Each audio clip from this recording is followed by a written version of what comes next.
सुबह 10 बजे की पहली बड़ी खबर। लैटिन अमेरिकी देशों की यात्रा पर कोलंबिया यूनिवर्सिटी पहुंचे राहुल गांधी ने बड़ा बयान दिया है। कहा भारत में लोकतंत्र पर हमले हो रहे हैं, ये कमजोरों को मारते हैं, ताकतवर से डरते हैं। इस दौरान राहुल ने आरएसएस और बीजेपी की विचारधारा को कायरतापूर्ण बताया। कहा विदेश मंत्री कहते हैं चीन हमसे ज्यादा ताकतवर है, हम उससे कैसे लड़ सकते हैं, हम चीन की तरह लोगों को दबा नहीं सकते। राहुल के बयान को बीजेपी ने देश का अपमान करने वाला बयान बताया।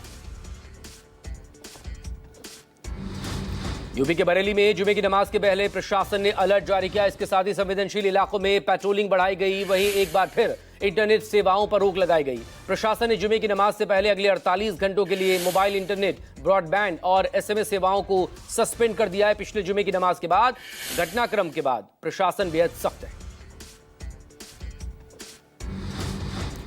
दिल्ली में जेएनयू जवाहरलाल नेहरू यूनिवर्सिटी में एबीवीपी और लेफ्ट विंग के स्टूडेंट्स की भी झड़प हो गई। इसमें कई छात्र जख्मी हैं।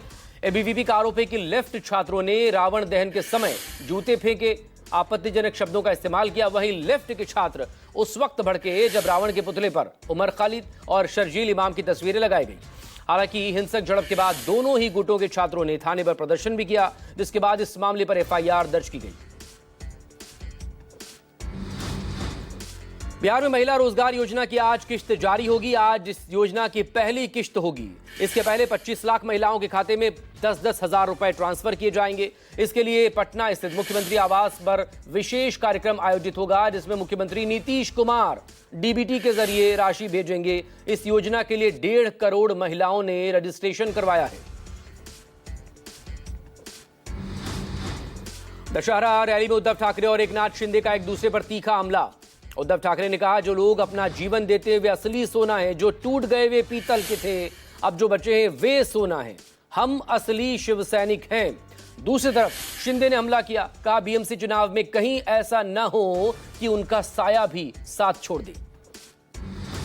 लद्दाख से गिरफ्तार सोनम वांगचुक की गिरफ्तारी का मामला अब सुप्रीम कोर्ट पहुंच गया है। सोनम वांगचुक की पत्नी गीतांजलि अंगमो ने वांगचुक की गिरफ्तारी को सुप्रीम कोर्ट में चुनौती दी। गीतांजलि ने हैबियस कॉर्पस याचिका के जरिए अपने पति की रिहाई की मांग की। आंदोलन में हुई हिंसक झड़प के बाद सोनम वांगचुक को अरेस्ट कर फिलहाल राजस्थान की जोधपुर जेल में रखा गया है। भारत पर लगाए गए ट्रंप टैरिफ को लेकर रूसी राष्ट्रपति व्लादिमीर पुतिन ने भारत का पक्ष लिया। व्लादिमीर पुतिन ने वाइल्ड क्लब के कार्यक्रम को संबोधित करते हुए कहा दो टूक संदेश ट्रंप को। पुतिन ने कहा भारत पर अमेरिकी टैरिफ का कोई असर नहीं होगा। पुतिन ने यह भी कहा कि भारत की जनता कभी भी अपमान स्वीकार नहीं करेगी। पुतिन ने यह विश्वास जताया प्रधानमंत्री मोदी भी ऐसा कोई कदम नहीं उठाएंगे जिससे भारत को अपमानित होना पड़े। अगर अमेरिका ने भारत और चीन पर रूस से ऊर्जा संबंध तोड़ने का दबाव डाला तो इसका असर पूरी दुनिया पर होगा। मध्य प्रदेश के खंडवा में ट्रैक्टर ट्रॉली पलटने से बड़ा हादसा हो गया। नदी में डूबने से 11 लोगों की मौत। इनके शवों को रिकवर कर लिया गया है। 3 लोगों को जिला अस्पताल में भी भर्ती करवाया गया।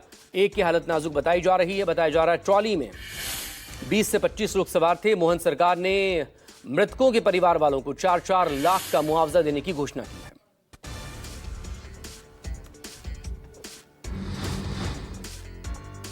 दशहरे के दिन अयोध्या के पूर्व पार्षद आलोक सिंह को गोली मारी गई। गंभीर हालत में उन्हें अस्पताल भर्ती करवाया गया। हालत गंभीर देखते हुए उन्हें लखनऊ रेफर किया गया। बताया जा रहा है कि आलोक सिंह को गोली तब मारी गई जब वो पार्टनर के साथ बातचीत कर रहे थे। फिलहाल उनकी हालत गंभीर है। अयोध्या पुलिस मामले की जांच में जुटी है।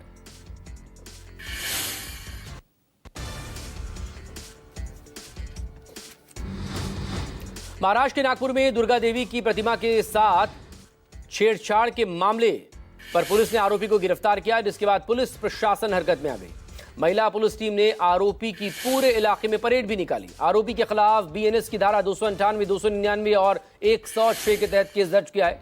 बता दें कि आरोपी का पुराना क्रिमिनल रिकॉर्ड भी है।